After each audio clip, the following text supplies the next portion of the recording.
আসসালামু আলাইকুম ভিউয়ার্স, কেমন আছেন সবাই? আশা করি ভালো আছেন, আমিও ভালো আছি। লাইফস্টাইল উইথ মিলির নতুন একটি পর্ব নিয়ে আপনাদের মাঝে আজ আবার হাজির হলাম। এই তো আমি গত শুক্রবারে আমার ছোটো ননদের বাসায় গিয়েছিলাম, সেখানেই রান্নাবান্নার আয়োজন চলছে। বিরিয়ানি রান্না করবে সে। এই তো টিকিয়া বানানোর জন্য সেগুলোকে বেটে নিচ্ছে। এখন টিকিয়াগুলোকে শেপ দিয়ে নেবে ছোট ছোট আকারে। আমার ননদ কিন্তু সব সময় বিরিয়ানি রান্না করে আমরা গেলে। আমার যেহেতু বিরিয়ানি অনেক বেশি পছন্দ, তাই সে সব সময় চেষ্টা করে বিরিয়ানি রান্নার জন্য। এই তো কথা বলতে বলতে টিকিয়াও হয়ে গেছে। এখন বিরিয়ানি রান্নার চাল প্রসেসিং করবে। এই তো পেঁয়াজগুলোকে বাদামি করে ভেজে নিচ্ছে। এখন এর মধ্যে পোলাওয়ের চালগুলো দিয়ে দিচ্ছে। এখানে প্রায় 2 কেজির মতো পোলাওয়ের চাল আছে। এই তো ভাজাও হয়ে গেছে, এখন পানি দিয়ে ঢাকা দিয়ে দিল।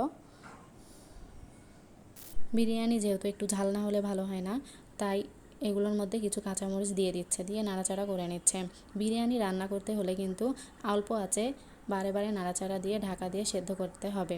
এই তো মাংস দিয়ে আবার নেড়েচেড়ে দিয়ে ঢাকা দিয়ে রেখে দিচ্ছে। এই তো প্রায় হয়ে এসেছে।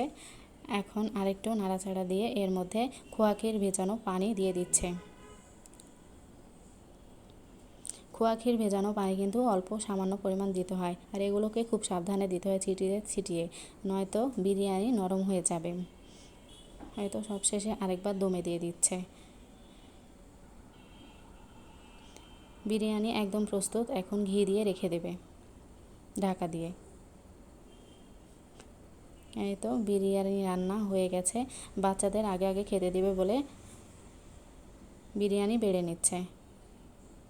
বাচ্চাদের একটু তাড়াতাড়ি খিদা পায়, এর জন্য তাদেরকে খেতে দেওয়া হচ্ছে। তাদের খাওয়া হয়ে গেছে, এদের পরে আমরা খেয়েছিলাম।